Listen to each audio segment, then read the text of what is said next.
शेतकरी बंधूंनो नमस्कार. आजच्या क्रॉप गुरूच्या फेसबुक लाईव्हमध्ये सर्वांचं स्वागत. मित्रांनो, आज आपण टोमॅटो पिकामध्ये सध्या ज्या समस्या येत आहे, आता सततचे जे ढगाळ वातावरण आणि पाऊस चालू आहे, यामध्ये फील्ड व्हिजिट करत असताना आम्हाला ज्या टोमॅटोमध्ये समस्या आढळून आल्या, या सर्व समस्यांचा आढावा आपण या फेसबुक लाईव्हमध्ये घेणार आहोत. या समस्यांचा आढावा घेत असताना त्याची लक्षणं आणि जे उपाययोजना आहे या संदर्भात पूर्ण माहिती आपण या फेसबुक लाईव्हमध्ये घेणार आहोत. तर मागील काही दिवसांमध्ये सतत पाऊस, ढगाळ हवामान असल्यामुळे खालीलप्रमाणे काही समस्या आपल्याला फेसबुक आपल्याला फील्डमध्ये दिसून आलेल्या आहे. त्यापैकी सर्वात जास्त समस्या जी आपल्याला दिसते ती टोमॅटो पानाच्या शिरा जांभळ्या होणे व ते वरच्या साईडला कर्लिंग होणे. दुसरी जी समस्या आहे, पाऊस उघडून गेल्यानंतर दुपारच्या टप्प्यात ज्यावेळेस ऊन पडतं अशा वेळेस काही झाडं ही सुकताना दिसत आहे, तसेच पाने वरच्या बाजूला गोळा होताना आपल्याला दिसत आहे. तिसरी जी महत्त्वाची समस्या आपल्याला सध्या हार्वेस्टिंग टोमॅटोचं चालू झालेलं आहे आणि यामध्ये आपल्याला तिरंगा हा काही प्रमाणामध्ये फळांवर दिसून येत आहे. पुढची जी समस्या आपल्याला दिसते ते म्हणजे इतर रोग. सध्या मागील 2 दिवसामध्ये जीवाणू करपा, अर्ली ब्लाईट, लेट ब्लाईट या समस्या आपल्याला मोठ्या प्रमाणामध्ये टोमॅटो पिकावर दिसून येत आहेत. एक मेजर समस्या फळ तोडल्यानंतर आपल्याला जी दिसते सध्या ती म्हणजे देठाजवळ काळे डाग पडणे, साईज न होणे व सध्या जिथं हार्वेस्टिंग चालू आहे अशा ठिकाणी आपल्याला शेंडे पिवळे आणि निस्तेज निघणे, या सर्व समस्या आपल्याला दिसून येत आहे. या संदर्भात आपण उपाययोजना या पुढील स्लाईडमध्ये बघणार आहोत. सगळ्यात पहिली जी समस्या आहे, जी मोठ्या प्रमाणात आपल्याला सर्वच जमिनींमध्ये जी दिसून येते सर्व व्हरायट्यांमध्ये, ती म्हणजे टोमॅटो पानाच्या शिरा जांभळ्या होणे आणि पाना गोळ होणे. याचं सर्वात मुख्य जे कारण आहे ते म्हणजे फॉस्फरसची कमतरता, पोटॅशची कमतरता, मॅग्नेशियमची कमतरता. नत्राचा अतिरिक्त वापर म्हणण्यापेक्षा सध्या जो पाऊस चालू आहे या पावसामधून मोठ्या प्रमाणात नायट्रोजन हे जमिनीत येते, झाडांना उपलब्ध होत आहे पाण्यातून, आणि अशा प्रकारच्या अतिरेकी नायट्रोजनमुळं आपल्याला जी फॉस्फरस किंवा पोटॅश या अन्नद्रव्यांची कमतरता तयार होत आहे. पुढील त्याचं जे मुख्य कारण आहे ते म्हणजे पाण्याचा अतिरेक किंवा पाण्याचा ताण. पाऊस चालू असल्यामुळं आपण झाडांना पाणी देत नाही. अशा वेळेस ज्या वेळेस दुपारी ऊन पडतं, तापमान जास्त असतं, त्यावेळेस पाण्याचा नैसर्गिक ताण तयार होऊन वरंबे जर कोरडे राहिले, बेड जर कोरडा असला आपल्या पेपरच्या आतमध्ये, तर अशा वेळेससुद्धा पानाच्या शिरा जांभळ्या होतात किंवा पानं गोळा होतात. पुढील जे महत्त्वाचं कारण आहे ते म्हणजे जास्त तीव्र सूर्यप्रकाश. सतत ढगाळ हवामान असल्यामुळं आपली जी झाडांची वाढ आहे, टोमॅटो वेलीची वाढ ही झपाट्याने झालेली आहे आणि त्याला जास्त सूर्यप्रकाशाची सवय नसल्यामुळे अचानक ज्या वेळेस दुपारी पाऊस उघडून ज्यावेळेस मोठ्या प्रमाणात ऊन पडतं आणि अशा वेळेस तापमान जास्त असतं, अशा वेळेस आपल्याला पानं कर्लिंग होताना दिसून येतात. सगळ्यात शेवटचं आणि मुख्य कारण म्हणजे व्हायरसचा प्रादुर्भाव. विविध प्रकारचे सीडबॉर्न व्हायरस हे आपल्या वनस्पतीबरोबर येत असतात, बियांबरोबर, रोपांबरोबर येत असतात, त्यामुळे सुद्धा पानाच्या शिरा ह्या जांभळ्या होत असतात. तर याच्या नियंत्रणासाठी ज्या उपाययोजना आहेत त्यामध्ये मुख्यत्वे सध्या सतत पाऊस चालू असल्यामुळे मुळांद्वारे फॉस्फरस किंवा पोटॅशचा पूर्तता ही होत नाही. मग अशा वेळेस आपण ती फवारणीद्वारे करून दिली पाहिजे. तसेच हलक्या व मुरमाड जमिनी असतात की जिथं चुनखडीयुक्त जमिनी आहे, अशा जमिनींमध्ये ही समस्या मोठ्या प्रमाणात आणि लवकर जाणवते. अशा जमिनींमध्ये लागवड करतानाच आपण ग्लोरीफर्ट प्रोम म्हणजे फॉस्फेट रिच ऑर्गॅनिक मॅन्युअरचा वापर हा लागवडीच्या वेळेस केल्यास अशी समस्या आपल्याला पुढं दिसून येणार नाही. लागवड करतानाच आपल्याला पाण्याची सोय जर व्यवस्थित केली तर सतत होणाऱ्या पावसामुळे पाणी साचून मुळ्यांमधून जी अन्नद्रव्य उपलब्धतेसाठी जी अडचण येते ती आपल्याला येणार नाही आणि ही समस्या आपल्याला दिसणार नाही. जास्त जर ऊन असेल तर टेम्परेचर मेंटेन करण्यासाठी अधूनमधून पाणी देणं हे सुद्धा आपल्याला गरजेचं आहे. व्हायरसमुक्त बियाण्याचा वापर करावा. तसेच व्हायरसला प्रतिकारक्षम ज्या जाती आहे सर्टिफाईड जे बी असेल त्यांचाच आपण वापर केला पाहिजे. तर पहिली उपाययोजना ती म्हणजे फवारणीद्वारे अन्नद्रव्यांचा पुरवठा. याच्यामध्ये 200 लिटर पाण्यामध्ये पोटॅशियम शोनाईट 1 किलो व अमोनियम मॉलिब्डेट 50 ग्रॅम यांची एकत्रित जर आपण फवारणी केली तर जो एक्सेस नायट्रोजन आहे तो रिड्यूस होऊन आपण फवारणीमधून पोटॅश आणि मॅग्नेशियमची अवेलेबिलिटी होईल आणि पाण्याच्या शिरा ज्या जांभळ्या होणं किंवा जे कर्लिंग आहेत ते पण कमी होईल. दुसरी जी फवारणी आहे ती म्हणजे टफ फाईट पावडर 90% 500 ग्राम अधिक सिरुबी 400 मिली.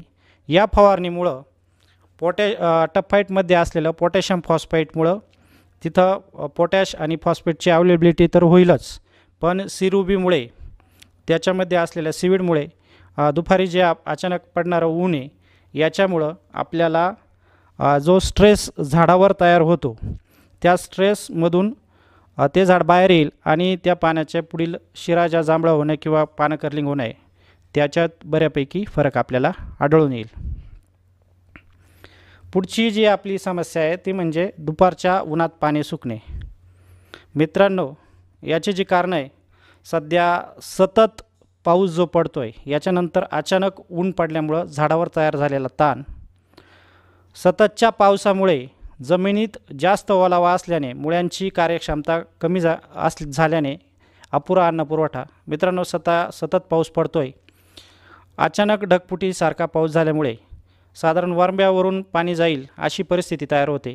जमिनीत सतत ओल राहिल्यामुळे जमिनीमध्ये जे हवा आणि पाण्याचं संतुलन पाहिजे ते नसल्यामुळे जो अन्न पुरवठा झाडांना झाला पाहिजे, जो अपटेक मुळांनी केला पाहिजे तो होत नसल्यामुळे मुळांची कार्यक्षमता ही कमी झाल्यामुळे आपल्याला जो झाडाला जे आवश्यक अन्नद्रव्य आहे ते वर न मिळाल्यामुळे त्या स्ट्रेसमुळे झाडाची पानं ही गोळा होत आहे. अचानक वाढलेल्या उन्हामुळे तापमान नियंत्रित करण्यासाठी झाडाची पानं गोळा होत असतात. सध्या सतत ढगाळ हवामान आहे आणि अचानक काही दिवशी दुपारच्या टप्प्यामध्ये जे ऊन पडतं या उन्हामध्ये आपल्याला जी पानं आहे हे आपल्याला अचानक गोळा होत असलेली लक्षात येतात. तर ज्यावेळेस तापमान अचानक 32 डिग्रीच्या पुढं जातं, झाडांना सवय नसते, अशा वेळेस तापमान नियंत्रित करण्यासाठी झाडाची पानं ही गोळा होत असतात. आणि सगळ्यात महत्त्वाचं सध्या जे कारण आहे ते म्हणजे बुरशीजन्य अथवा जीवाणूजन्य मर रोगांचा प्रादुर्भाव हा वनस्पतीच्या रसवाहिन्यात अडथळा निर्माण करतो आणि यामुळं जो झाडावर स्ट्रेस तयार होतो त्याच्यामुळे पानं ही गोळा झालेल्या आपल्याला लक्षात येतात. तर जे बुरशीजन्य मर रोग त्यासाठी कारणीभूत आहेत त्यामध्ये मुख्यत्वे स्क्लेरोशियम, फ्युझॅरियम, पिथियम आणि जीवाणूजन्य मर हे त्याच्यासाठी कारणीभूत आहेत. त्याबद्दल माहिती आपण बघू. तर जो स्क्लेरोशियम रोग आहे हा आपल्याला नीट निरीक्षण केलं खडाचा भाग आहे तिथं सतत ओल टिकून राहिल्यामुळं सफेद धाग्यांच्या स्वरूपात ही बुरशी तिथं इन्फेक्शन करते आणि वर जाणाऱ्या अन्नसाठ्यामध्ये ती रसवाहिन्यांना इन्फेक्शन केल्यामुळे त्याच्यामध्ये अडथळा तयार करते आणि वर अन्नसाठा न मिळाल्यामुळं झाडाची पानं ही कर्लिंग होत असतात. या बुरशीच्या वाढीसाठी जे अनुकूल वातावरण आहे ते म्हणजे सतत पाऊस आणि दमट वातावरण. सतत पाऊस झाल्यामुळे ज्यावेळेस जास्त पाऊस होतो त्यावेळेस जमिनीजवळ ओल टिकून राहते. आपल्याकडे झालेले जे मोठे पाऊस आहे याच्यामध्ये जास्त पाणी वाहिल्यामुळे साधारण वरंब्यावरून अर्धा तास पाणी गेलं तर अशा वेळेस तिथं जी ओल तयार राहते, रात्रभर जी ओल राहते, याच्यामुळे सुद्धा या बुरशीचं इन्फेक्शन होतं. ही बुरशी 15 ते 21 सेल्सिअस तापमानामध्ये झपाट्याने वाढते. दिवसाचं टेम्परेचर आणि रात्री सुटलेला गारवा यामध्ये हिचं वाढ झपाट्याने होत असते. 12 तासापेक्षा जास्त ओल राहिल्यास ही बुरशी रुजते.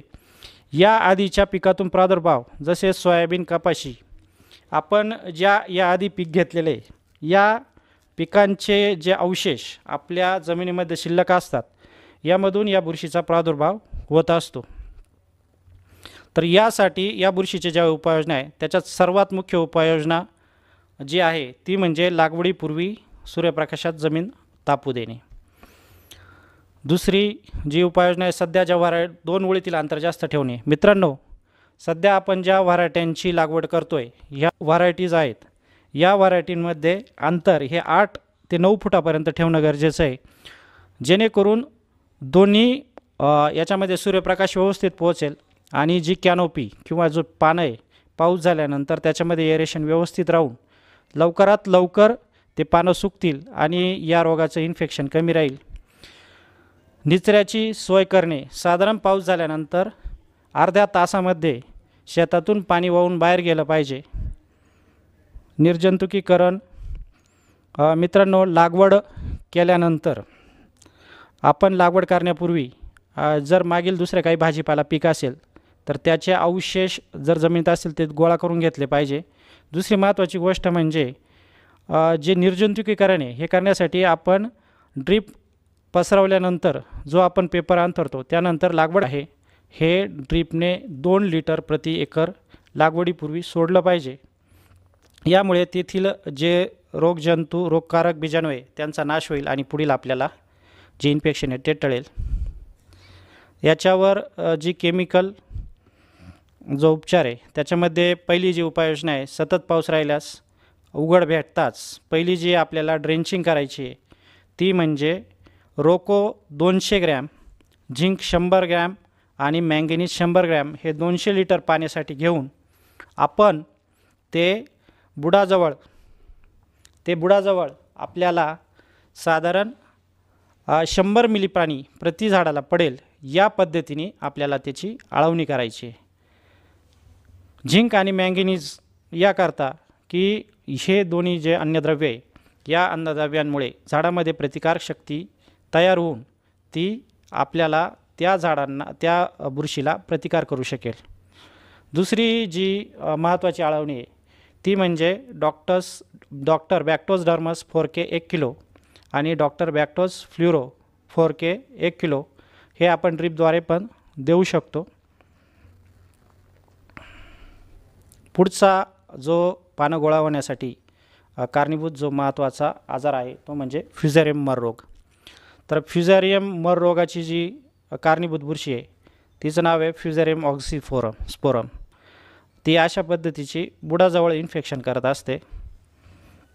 या रोगाची महत्त्वाची लक्षणं म्हणजे बुरशीच्या प्रादुर्भावामुळे पानं हे पिवळसर होऊन झाडं मारतात। या रोगाची सर्वात जास्त लक्षणे ज्यावेळेस आपण नवीन लागवड करतो त्यावेळेस रोपं कोलमडतात, तेथे गळा पडतो मातीजवळ, परंतु जे जुनं झाड आहे हे लगेच न कोलमडता त्याच्यामध्ये ते हळूहळू मरत असतं। रोगामुळं मुळं आणि खोडाच्या आतील ज्या पेशी आहे या कुजत असतात, यामुळे झाडाची वाढ खुंटते। मर रोगग्रस्त जे झाडं आहे यांचे जी पानं आहे या पानांमध्ये आपल्याला पिवळी छटाई दिसत असते आणि चाकूने जर आपण त्याचं खोड कापून बघितलं तर आतमधील ज्या पेशी आहे या तपकिरी रंगाच्या लाल झालेल्या आपल्याला त्याचा गाभा आपल्याला दिसून येतो। या रोगासाठी जे अनुकूल वातावरण आहे ते म्हणजे सगळ्यात जास्त ॲसिडिक सॉईल, जिथं pH 5 ते 5.5 असेल किंवा आम्लयुक्त जमिनींमध्ये या रोगाचा प्रादुर्भाव सगळ्यात जास्त दिसून येतो। साधारण लागवड केल्यापासून 1 महिन्याच्या कालावधीमध्ये याचा सगळ्यात मोठा प्रादुर्भाव हा आपल्याला दिसून येत असतो। पावसामुळे गरजेपेक्षा जे जास्त नत्र सध्या येत आहे यामुळे सुद्धा ही मर दिसून येते। साधारण 25 ते 30 डिग्री सेल्सिअस तापमानात या रोगाची वाढ झपाट्याने होते आणि सगळ्यात महत्त्वाचा फॅक्टर या रोगाच्या वाढीसाठी जो आहे तो म्हणजे शेतात साचलेलं पाणी आणि सतत असणारा ओलावा। याचा हा जो रोग आहे हा जमिनीतून प्रसार होणारा रोग आहे, तर हा बरेच वर्ष जमिनीत असतो। याचा प्राथमिक संसर्ग हा बियाण्यांद्वारे किंवा जमिनीतून होतो आणि ज्यावेळेस मोठ्या प्रमाणात पाऊस होत असतो त्यावेळेस मातीवर जो थेंब पडून परत पानावर जी माती उडते या मातीतून हा खालील पानांवर आधी याचं इन्फेक्शन होतं आणि तिथून वर निचरा करणं गरजेचं आहे. एका शेतात तेच पीक वारंवार घेऊ नये. मित्रांनो, आपण टॉमॅटो पिकाला मार्केट मागील 3 वर्षामध्ये मार्केट आहे, त्याच्यामुळं परत त्याच फील्डमध्ये आपलं टॉमॅटोची लागवड चालू असते किंवा टॉमॅटो वर्गातील जे पिकं आहे, तर वांगे असेल तर हे मिरची असेल, त्याच एकाच फॅमिलीतल्या पिकांचा किंवा वारंवार टॉमॅटोचा एकाच शेतामध्ये परत आपण उत्पादन घेतल्यास त्याच रोगकिडी तिथं प्रस्थापित होत असतात आणि मग पुढच्या पिकाला मागील पिकातील जो रोग आहे हा पुढच्या पिकाला ट्रान्समिट होत असल्यामुळं तेच इन्फेक्शन पुढच्या पिकाला होत असतं. म्हणून एकच पीक वारंवार त्या शेतात घेऊ नये. पिकांची फेरपालट करावी आणि नत्रयुक्त खतांचा योग्य प्रमाणात वापर करावा. आणि सगळ्यात महत्त्वाची गोष्ट म्हणजे सेंद्रिय खतांचा वापर वाढवणं गरजेचं आहे.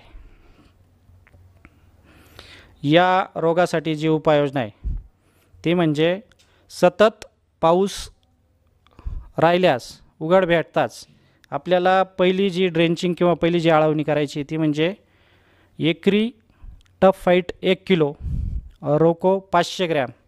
हे एकरी देण्याचं प्रमाण असं आहे का हा रोग साधारण 1 महिन्याच्या पुढं आपल्याला दिसतो. अशा वेळेस आपल्याला मोठ्या झाडांना आळवणी करणं शक्य नसतं. मग अशा वेळेस आपण ड्रिपमध्ये देतो तर एकरी प्रमाण दिलेलं आहे टफ फाईट 1 किलो. आळवणी करणं ज्यांना शक्य झालं त्यांनी टिपाला साधारण 400 ग्रॅम टफ फाईट आणि रोको 200 ग्रॅम असं घेऊन एक झाडाला 100 ml आळवणी केली तरी चालेल.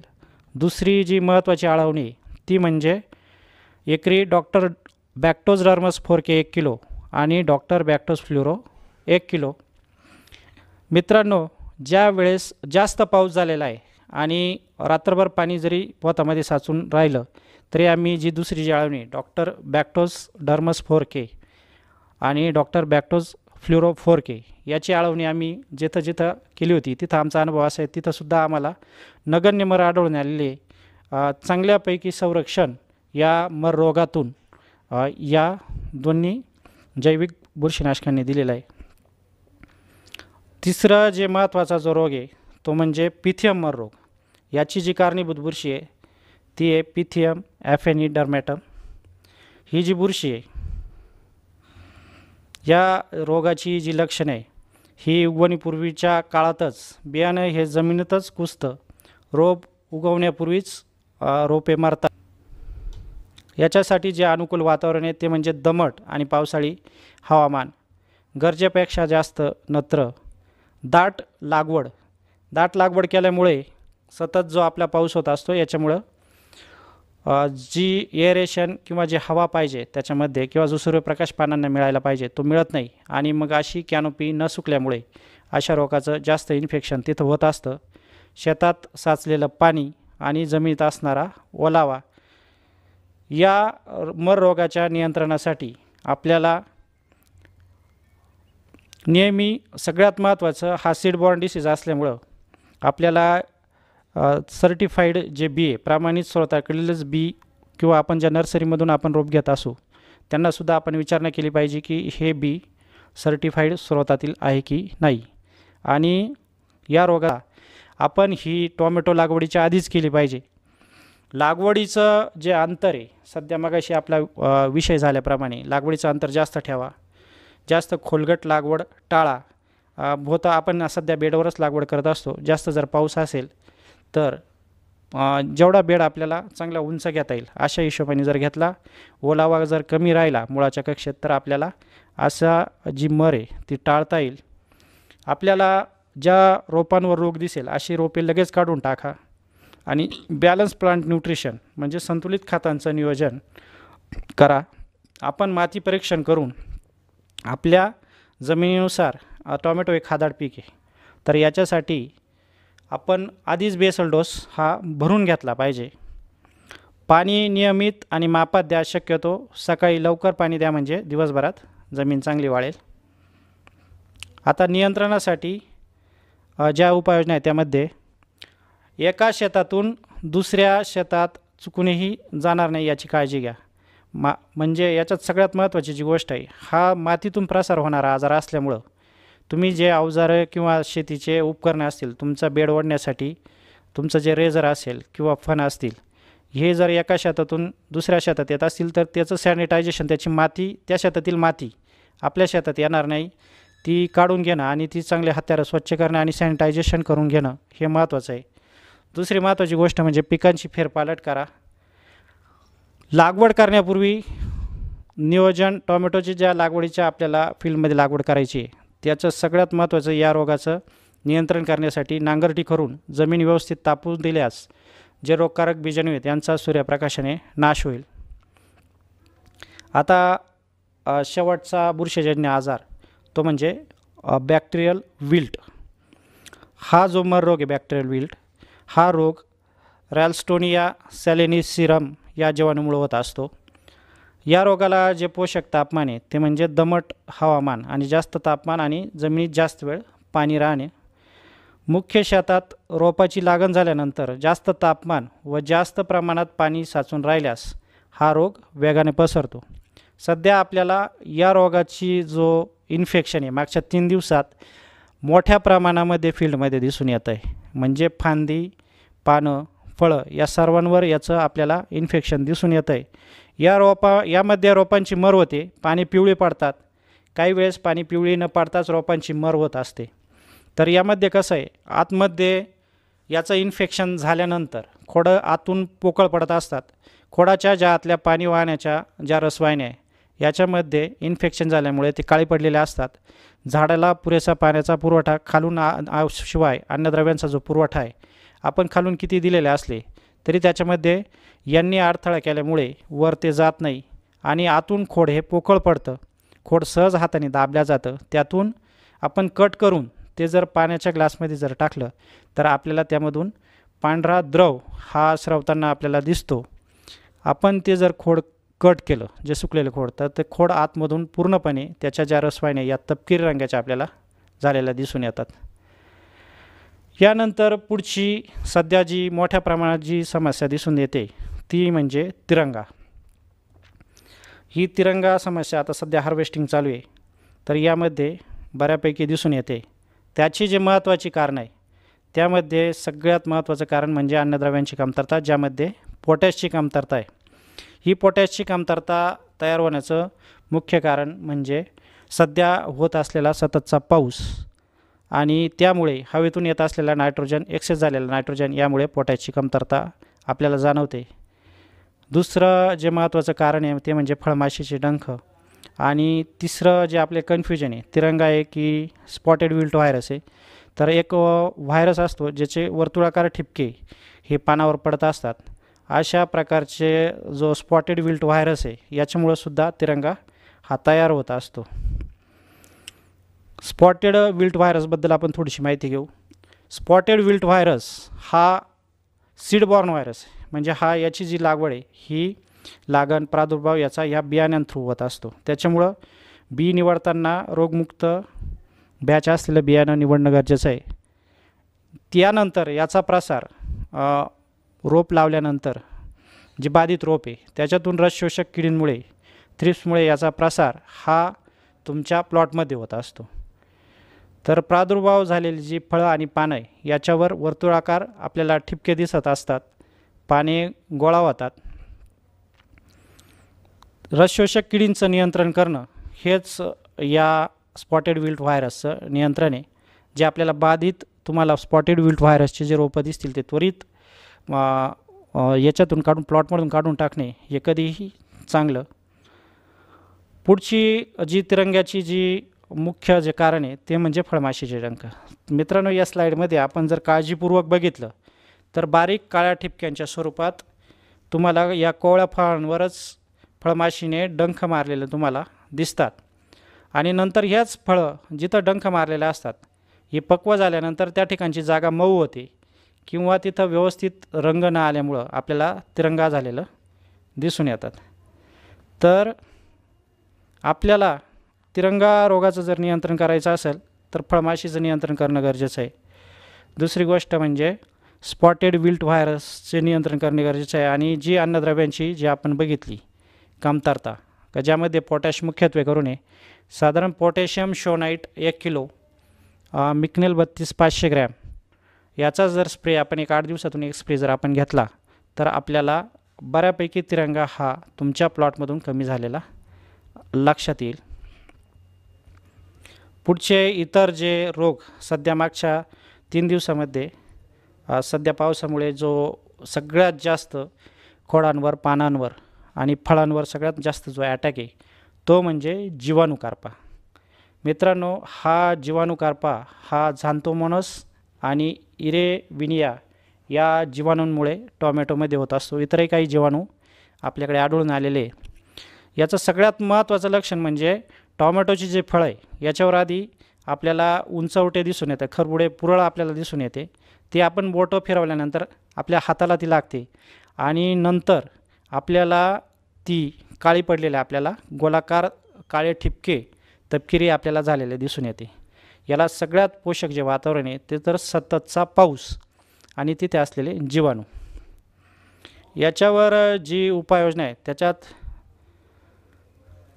सगळ्यात महत्त्वाची जी पहिली फवारणी आहे ती सुरुवातीच्या काळापासून हा रोग नियंत्रित करणं हा गरजेचं आहे.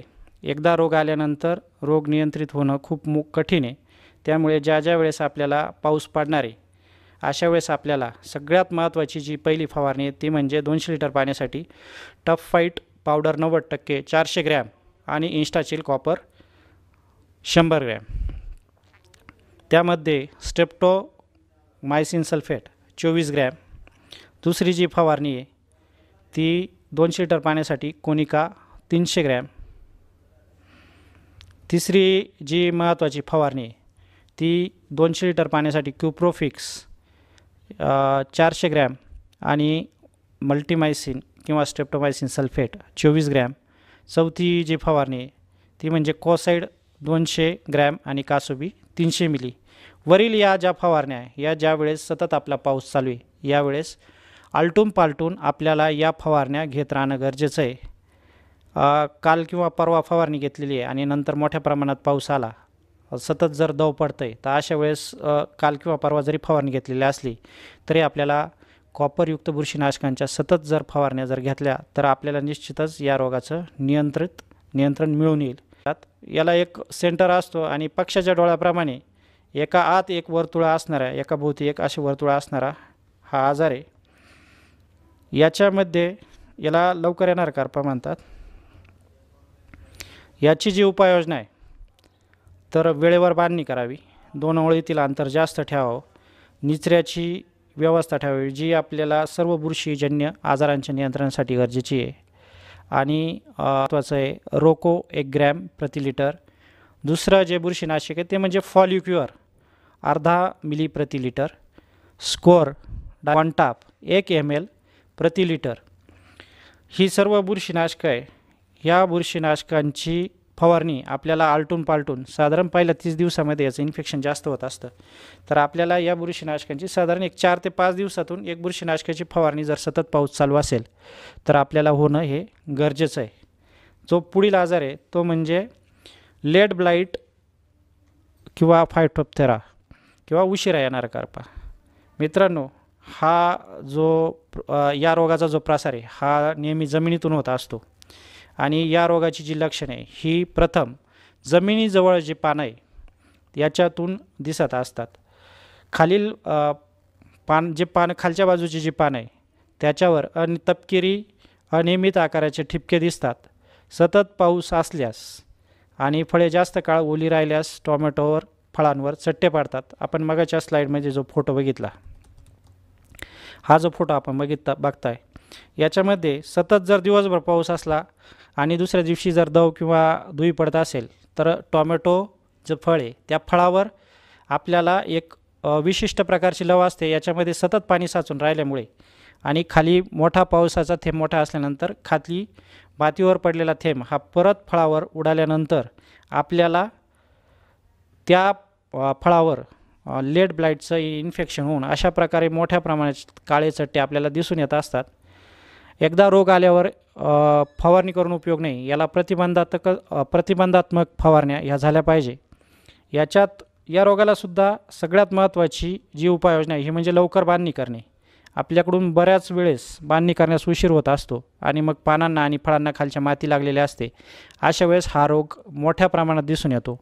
तर या रोगासाठी जी बुरशीनाशकांच्या ज्या फवारण्या आहेत त्याच्यात सगळ्यात महत्त्वाची फवारणी पहिली म्हणजे टफ फाईट. ज्या बुरशीनाशक आहे त्याच्यामध्ये सगळ्यात पहिलं बुरशीनाशक आहे ते म्हणजे टफ फाईट 90% 2.5 ग्रॅम प्रति लिटर. दुसरं जे बुरशीनाशक आहे ते म्हणजे ॲक्रोबॅट किंवा डायमिथोमॉर्फ 1 ग्रॅम प्रति लिटर. आणि तिसरं बुरशीनाशक आहे ड्रोनेक्स 1 ml प्रति लिटर. मेरिऑन 0.4 ml प्रति लिटर आणि कोसाईड 1 ग्रॅम प्रति लिटर. या बुरशीनाशकांपैकी कोणतंही एक बुरशीनाशक घेऊन आपल्याला या बुरशीनाशकांची आलटून पालटून फवारणी आपल्याला करणं गरजेचं आहे. ज्यावेळेस सतत पाऊस चालू राहील त्यावेळेस कोसाईडचा गच्च स्प्रे जर आपण घेतला, व्यवस्थित फळाचं कव्हरेज आपल्याला करणं गरजेचं आहे. कॅनोपी आणि फळांचं व्यवस्थित कव्हरेज केलं तर आपल्याला हा रोग निश्चित नियंत्रणात राहील किंवा आपल्याला दिसून येणार नाही. मागील काही दिवसांमध्ये जो मेजर प्रॉब्लेम सर्वांना जो दिसून येत होता, ज्यावेळेस पाऊस उघडून दुपारच्या टप्प्यामध्ये ऊन पडत होतं, अशा वेळेस देठाजवळ जे काळे डाग आहे फळाच्या देठाजवळ हे आपल्याला मोठ्या प्रमाणात दिसून आणि फळं रिजेक्ट होत होते. तर याचं जे महत्त्वाचं कारण आहे की थ्रिप्सचा प्रादुर्भाव आणि सततच्या पावसामुळे साचलेलं पाणी. मित्रांनो, मागे जो दुपारचं जे ऊन होतं या उन्हामध्ये बऱ्यापैकी कुठल्याही औषधाने थ्रिप्स हा कंट्रोल होत असताना आपल्याला दिसून येत नव्हता आणि आपलं पूर्ण लक्ष हे बुरशीनाशकांकडं असल्यामुळं बऱ्यापैकी आपल्या थ्रिप्सच्या स्प्रेकडे आपलं दुर्लक्ष झालं होतं. अशा वेळेस मोठ्या प्रमाणात थ्रिप्सचा अटॅक, थ्रिप्स असेल, पांढरी माशी असेल, यांचा अटॅक हा रोपांवर झालेला होता, टोमॅटो रोपांवर. आणि मग असे जे थ्रिप्स आहे हे देठाजवळ जिथं जागा असते तिथं खरवडल्यामुळे अशा प्रकारचे देठाजवळचे काळे डाग आपल्याला दिसून आले. तसंच सततच्या पावसामुळं पाणी साचल्यामुळं तिथं अल्टरनेरियाचं इन्फेक्शन होऊनसुद्धा आपल्याला काही प्रमाणामध्ये आपल्याला तिथं हे काळे डाग आपल्याला दिसले. यावर उपाययोजना सगळ्यात महत्त्वाचं म्हणजे थ्रिप्स कंट्रोल करणे. थ्रिप्स नियंत्रणासाठी आपण 200 लिटर पाण्यामध्ये प्रोक्लेम 100 ग्रॅम आणि कंट्रोल TRM 400 मिलीचा फवारा आपण घेऊ शकतो. ज्या वेळेस आपल्याला उघड मिळेल, टेम्परेचर असं असेल, थ्रिप्सचं निरीक्षण करून हा स्प्रे घेऊ शकतो. या व्यतिरिक्त आपण डेलिगेट किंवा इतर जे स्प्रे थ्रिप्सचे नियंत्रणाचे ते सुद्धा आपण घेऊ शकतो. आणि सतत पाऊस असल्यास जे दुसरं कारण आहे बुरशीचं, सतत जर पाऊस असेल तर आपण बऱ्याच बुरशीनाशकांची फवारणी करत असतो. पण जे जैविक बुरशीनाशक आहे, बायोपेस्टिसाईड ज्याला म्हणतो, ज्याच्यामध्ये ट्रायकोडर्मा आणि सुडोमोनास फ्लोरेन्सिस यांचा जर फवारणी आपण वेळोवेळी जर केली तर आपल्याला जे हे काळे डाग आहे हे तर नियंत्रित होतीलच, पण इतरसुद्धा ज्या बुरशी आहेत त्यांचं नियंत्रणसुद्धा आपल्याला खूप चांगल्या प्रकारे दिसून येईल. आता सगळ्यात जास्त जी महत्त्वाची जी आता हार्वेस्टिंग चालू आहे आणि सगळ्यांची जी कंप्लेंट आहे की साईज न होणे किंवा अवेळी फळ पकवणे, म्हणजे वेळेआधीच आपल्याला फळं पिवळी झालेली आपल्याला लक्षात येत आहे. तर ही जी साईज न होणे किंवा फळे पिवळी होणे ही आपल्याला जी समस्या आहे याच्यावर काय उपाययोजना करता येतील, याचं मुख्य जे कारण आहे ते म्हणजे आपण सध्या ज्या व्हरायट्या प्लांट करतो आहे या व्हरायट्यांमध्ये सेटिंग मोठ्या प्रमाणात होत असतं. याशिवाय आपण विविध पीक संरक्षणाचा आणि PGRचा वापर करून मोठ्या प्रमाणात आपण सेटिंग करून घेत असतो. या जास्त फळांचा लागा असल्यामुळे निश्चितच फळं जास्त झाल्यामुळं साईज ही कमी राहणार आहे. त्यामध्ये दुसरा जो महत्त्वाचा फॅक्टर आहे ते म्हणजे सतत पाऊस असल्यामुळं सूर्यप्रकाश कमी आहे आणि वनस्पती ही पानातील हरितद्रव्य, हवेतला कार्बन डायऑक्साईड आणि सूर्यप्रकाश यामध्ये अन्न निर्मिती करीत असते. मग यामध्ये जो अन्नसाठा खालून यायला पाहिजे तिथं सतत पाऊस आणि ओलावा असल्यामुळे पाहिजे तसा अन्नसाठा खालून वर येत नाही आहे. दुसरी गोष्ट म्हणजे सूर्यप्रकाश कमी असल्यामुळे पाण्याची कार्यक्षमता कमी झालेली आहे आणि निचरा नसल्यामुळे जो अन्न निर्मितीत अडथळा आलेला आहे त्याच्यामुळे सुद्धा साईज कमी आहे. आणि रोग आणि किडी यांच्या प्रादुर्भावामुळे पानांची कार्यक्षमता ही कमी झालेली आहे. या परिस्थितीमध्ये ज्या महत्त्वाच्या उपाययोजना आहे याच्यामध्ये सगळ्यात महत्त्वाची जी उपाययोजना आहे ती म्हणजे पानांची कार्यक्षमता वाढवणे किंवा पानातील क्लोरोफिल वाढवणे, पानांवरील ताण कमी करणे. दुसरी महत्त्वाची जी उपाययोजना आहे ती म्हणजे निचरा सुधारणे. कारण निचरा सुधारल्याशिवाय जी आपल्या मुळातून जो अन्न पुरवठा आहे तो आपला चालू होणार नाही. आणि सध्या साचलेल्या पावसामुळे जी मुळी डॅमेज झालेली आहे, आपली मुळांची जी कार्यक्षमता कमी झालेली, तर मुळं वाढवणं गरजेचं आहे. आणि मुळांची कार्यक्षमता वाढवून अन्नद्रव्यांची उपलब्धता वाढवण्यासाठी डॉक्टर बॅक्टोज बॅक्टो किट हा आपण ड्रीपद्वारे जर दिलं तर त्यामधून आयतं फूड पण मिळेल झाडाला आणि झाडाच्या मुळ्या परत चार्ज होऊन तेथील मुळाच्या कक्षेतील जे अन्नद्रव्य आहे त्यांची उपलब्धता जीवाणूंद्वारे वाढेल आणि आपल्याला साईज निश्चितच चांगली साईज आणि नवीन फुटवे मिळून येतील. याशिवाय आपण जी खतं देत असतो मोठ्या प्रमाणात सतत ओल राहिल्यामुळे जे क्षार आहे हे मुळांभोवती येऊन साचा कुठंतरी पुरवठा होण्यामध्ये या क्षारांमुळे अडथळा येतो आहे. तर हा पुरवठा सुरळीत होण्यासाठी आपण जे लिक्विड किंवा विद्राव्य खतं आपण देतो आहे या खतांबरोबर लिग्नोफर्टचा एकरी 2 लिटरचा डोस जर आपण दिला तर आपल्याला ती अन्नद्रव्य झाडाला सहजासहजी मुळाद्वारे उपलब्ध होण्यास मदत होईल. मुळी आपली जी मुळी इथं सतत ओलावा असल्यामुळं मुळांद्वारे जो अन्न साठ्यात जो अडथळा आहे किंवा जो गॅप तयार होतो आहे, झाडाची जी गरज मोठ्या प्रमाणात गरज आहे आणि खालून जो अपुरा अन्न पुरवठा आहे याच्यामध्ये जो गॅप तयार होतो हा भरून काढण्यासाठी आपल्याला फवारणीद्वारे अन्नद्रव्यांचा पुरवठा करणं गरजेचं आहे. यासाठी पानं कार्यक्षम करण्यासाठी आपल्याला पानावरील स्ट्रेस कमी करण्यासाठी सी रुबी 400 मिली आणि डॉक्टर आर्थोसिल 200 मिली याचा फवारणं करणं गरजेचं आहे. याशिवाय काही अन्नद्रव्य जे असतील NPKचे काही स्प्रे असतील त्यांचे स्प्रेसुद्धा करणं फवारणीतून गरजेचं आहे. सध्या आढळून येणारी जी समस्या आहे सगळ्यात मोठी आता हार्वेस्टिंग चालू असताना काही तोडे झाल्यानंतर आपल्याला पावसामुळे जी पुढची आणि सर्वात शेवटची आणि महत्त्वाची समस्या आहे ती म्हणजे पिवळे शेंडे निघणे किंवा निस्तेज शेंडे निघणे. याचं सगळ्यात मोठं जे कारण आहे तो म्हणजे निचऱ्याचा अभाव. दुसरं सतत पाऊस असल्यामुळे आणि निचऱ्याची व्यवस्थित सोय नसल्यामुळे जे पाण्यात विरघळलेले क्षार आहे ते परत वाफ झाल्यानंतर ते ड्रीपखाली तिथंच मुळाच्या कक्षेत येऊन साचतात. त्यामुळे अन्नद्रव्य उपलब्ध होत नाही. पावसामुळे वाहून गेलेले अन्नद्रव्य किंवा अन्नद्रव्यांची कमतरता, काही जमिनीच्या समस्या असतात. चुनखडीयुक्त जमिनीमध्ये जास्त पावसामुळे चुनखडी विरघळल्यानंतर तेथील जे अन्नद्रव्य आपण पुरवठा केलेला आहे ते फिक्स झाल्यामुळे आपल्याला पाहिजे तसा अन्न पुरवठा हा झाडांना होत नाही. आणि शेवटचं जे कारण आहे ते म्हणजे सूत्रकृमींचा प्रादुर्भाव. तर ही समस्या दूर करण्यासाठी ज्या उपाययोजना किंबहुना ही समस्या येऊच नाही यासाठी आपल्याला उपाययोजना करणं गरजेचं आहे. कारण ज्यावेळेस ही समस्या दिसते त्यावेळेस आपलं नुकसान हे ऑलरेडी झालेलं असतं. तर यावर उपाययोजना म्हणून टॉमॅटो ज्यावेळेस आपण लागवड करतो अशा वेळेस लागवडीपूर्वीच निचऱ्याची सोय ही करणं गरजेचं आहे. म्हणजे ज्या शेतातून आपल्याकडे पाणी येणार आहे त्या आणि जिकडून आपलं पाणी बाहेर जाणार आहे त्या बाजूलासुद्धा एकसर आपण लागवडीपूर्वीच करून घेतला पाहिजे. आपण सध्या जी लागवड आपण करतो आहे ही आपण बेडवर आणि पेपर खाली करतो आहे. त्यामुळे नंतर पाऊस चालू असल्यानंतर आपल्याला बऱ्यापैकी लिक्विड देणं हे सोपं होत नाही किंवा नंतर आपण खतं देऊ शकत नाही. अशा वेळेस माती परीक्षणानुसार आपण बेसल डोस हा लागवडीच्या वेळेस भरून घेणं गरजेचं आहे. आपण माती परीक्षण केल्यानंतर त्यामध्ये जे अन्नद्रव्यांची कमतरता असेल आणि आपलं जे टार्गेट असेल या टार्गेटनुसार आपण व्यवस्थित बेसल डोस जर भरून घेतला तर आपल्याला ही अडचण येणार नाही. या व्यतिरिक्त जी गॅप अन्नद्रव्यांचा जो गॅप तयार होईल, झाडाची गरज आणि अन्नद्रव्यांचा पुरवठा यामध्ये जो गॅप तयार होईल हा वेळोवेळी आपल्याला जसं कॅल्शियम असेल स्टेजनुसार किंवा जिथं फॉस्फरसची कमतरता येईल अशा वेळेस तो आपण वेळोवेळी भरून काढला पाहिजे लिक्विड विद्राव्य खतांच्याद्वारे.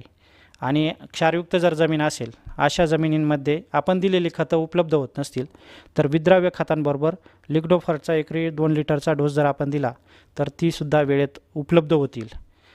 जी चुनखडीयुक्त जमिनी आपल्या आहेत अशा जमिनींमध्ये अन्नद्रव्य उपलब्धतेमध्ये ज्या अडचणी येतात किंवा ज्या मुरमाड जमिनी असतील अशा जमिनीमध्ये सगळ्यात जास्त अडचण शेंडे पिवळे किंवा निस्तेज निघण्याची असते.